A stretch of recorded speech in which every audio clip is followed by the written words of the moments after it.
ہماری ہمت کو دیکھ کر ایک ہندو بھائی بھی ہمارے احتجاج میں جڑ جائے. ہم کو ان کی ہمتوں کو توڑنا ہے تو ہماری صفوں میں اتحاد کو پیدا کرنا. ہندو اینڈومنٹ بورڈ میں مسلمان نہیں جا سکتا، لیکن وقف بورڈ میں ایک غیر مسلم بھی آ سکتا ہے. ہمارا احتجاج ایسا ہونا چاہیے کہ ہمارے احتجاج، ہمارے جوش، ہمارے جذبے کو، ہماری ہمت کو دیکھ کر ایک ہندو بھائی بھی ہمارے احتجاج میں جڑ جائے. ہمارا احتجاج ایسا ہونا ہے کہ ہمارے احتجاج میں سکھ بھی آ جائے، عیسائی بھی آ جائے اور ہر سیکولر ہمارے احتجاج میں آ جائے. یہ ایک حکمت کے ساتھ ہم کو آگے بڑھنا ہوگا. یہ قانون بہت ہی کالا قانون ہے میں کہوں گا، اور بہت ہی خطرناک قانون ہے. اگر آج ہم اس قانون کے خلاف اٹھ کر کھڑے نہیں رہیں گے تو ہمارے مساجدیں خطرے میں ہیں، درگاہیں خطرے میں ہیں، عاشور خانے خطرے میں ہیں، ہماری عبادت گاہیں خطرے میں ہیں. اور اس قانون کے بعد آئندہ نشانہ اگر کوئی ہوگا تو وہ صرف اور صرف شریعت محمدی ہوگا، اور ایکسا سول کوڈ کو نافذ کرنے کے لیے وہ اور ہمت کے ساتھ، ایک عزم کے ساتھ آگے بڑھیں گے. ہم کو ان کی ہمتوں کو توڑنا ہے تو ہماری صفوں میں اتحاد کو پیدا کرنا ہوگا. بہت چیزیں ہیں اس قانون میں. مختلف قائدین، علماء کرام و مشائخین عظام نے بیان کیا ہوگا، آپ کے سامنے رکھی ہوں گی باتیں. لمیٹیشن ایکٹ کے بارے میں کہا ہوگا، یا پھر آج ہم کہتے ہیں کہ دستور کے خلاف ہے. تو میں نے اپنی گفتگو سے پہلے یہ بات کہا کہ دستور میں ہر ایک کو برابر کا حق دیا ہے، لیکن آج جب ہم اس قانون کو دیکھتے ہیں تو ہندو اینڈومنٹ ایکٹ میں جو چیزیں ہیں، ہمارا مطالبہ کیا ہے؟ ہم یہی چاہتے ہیں کہ سب کو برابری کا حق دیا جائے. برابری چاہتے ہیں. ہندو اینڈومنٹ ایکٹ میں کئی اختیارات ہیں، لیکن یہاں اس نئے قانون میں آپ بتائیے کہ ہندو اینڈومنٹ بورڈ میں مسلمان نہیں جا سکتا، لیکن وقف بورڈ میں ایک غیر مسلم بھی آ سکتا ہے. اور پھر کیا بات ہے کہ نہیں، اس کو اچھے سے چلانے کے لیے اور سہارا لیتے ہیں تو سیکولرزم کا وقف بورڈ ہی ملا تھا نریندر مودی صاحب کو اپنے سیکولرزم کو دکھانے کے لیے. اگر سیکولرزم دکھانا تھا تو وہ حجاب کرنے والی بچی کو پڑھنے دیا ہوتا. سیکولرزم دکھانا تھا تو بیف کے نام پر مارنے پیٹنے والوں کو سزا دینا تھا.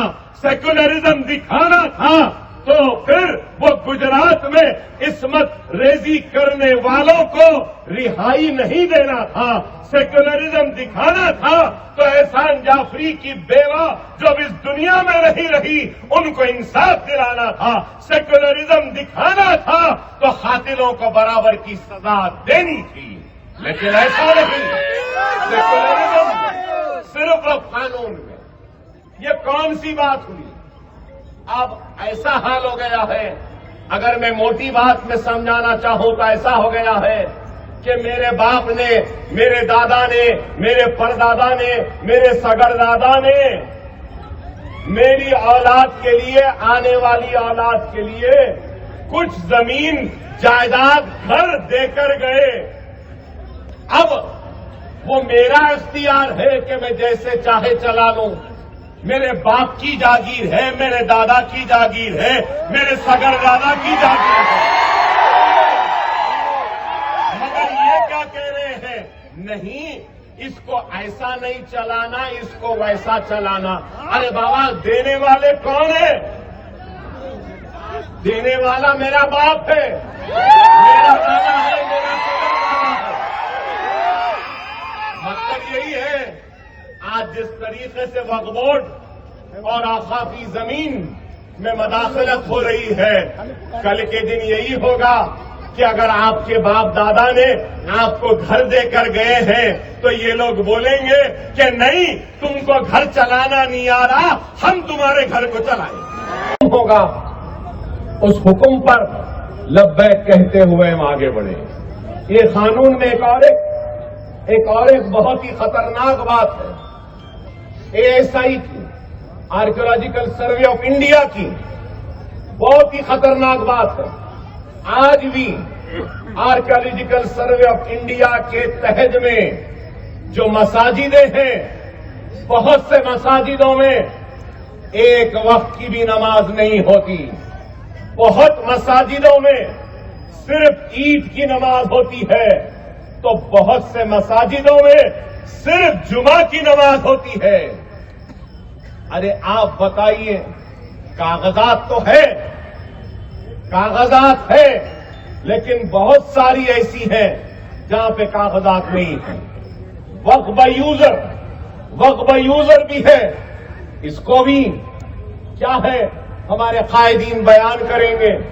ارے مکہ بھی کیا ہے، وقف یوزر ہی ہے، لیکن آپ بتائیے کہ یہ لوگ صرف اپنی تعداد، اپنی اکثریت کا ایک فائدہ اٹھاتے ہوئے جمہوریت میں ایک سب سے بڑی اقلیت مسلمان کو ہراساں کر رہے ہیں، پریشان کر رہے ہیں، اور ان کی حق تلفی کر رہے ہیں، اور ان کے حقوق کو چھیننے کی ایک کوشش کر رہے ہیں۔ ہمیں اس ملک کی عدلیہ پر پہلے بھی یقین تھا، ابھی بھی یقین ہے، آنے والے کل میں بھی یقین رہے گا۔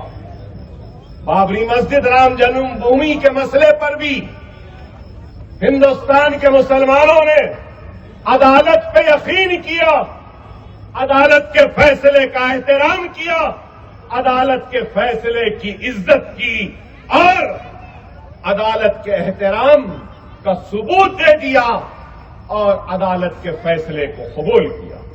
وہ الگ بحث ہے کہ اس فیصلے میں کیا کیا باتیں تھیں، ان تفصیلات میں نہیں جاؤں گا، لیکن یہ کہنا چاہتا ہوں کہ مسلمان اس ملک کا وفادار تھا، ہے اور رہے گا۔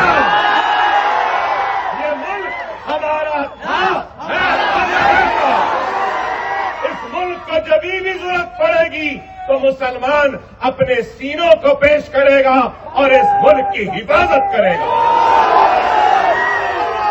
لیکن یہ بھی ضرور کہوں گا، ہم اپنے حق کی لڑائی لڑنے سے پیچھے ہٹنے والوں میں سے نہیں ہیں۔ ہم اپنے حق کی لڑائی لڑیں گے، ضرور لڑیں گے۔ اگر ہم کو بیف کے نام پہ لوچا گیا تب بھی ہم آواز کو بلند کریں گے، چہرے پہ داڑھی دیکھ کر ہم کو بری کریں گے تو تب بھی آواز بلند کریں گے، انصاف کی پکار لگائیں گے۔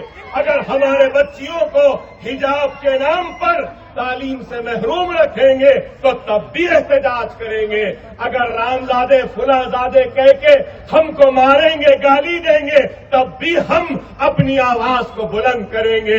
وقف قانون کے خلاف آج بھی آواز بلند کر رہے ہیں، لیکن ہماری آواز، ہمارا احتجاج دستور کے دائرے میں رہے گا، قانون کے دائرے میں رہے گا، اور قانون کے دائرے میں رہتے ہوئے ہم اپنا احتجاج کریں گے اور اپنے مقصد کو حاصل کریں۔ ہو گیا ہے، یہی ہے۔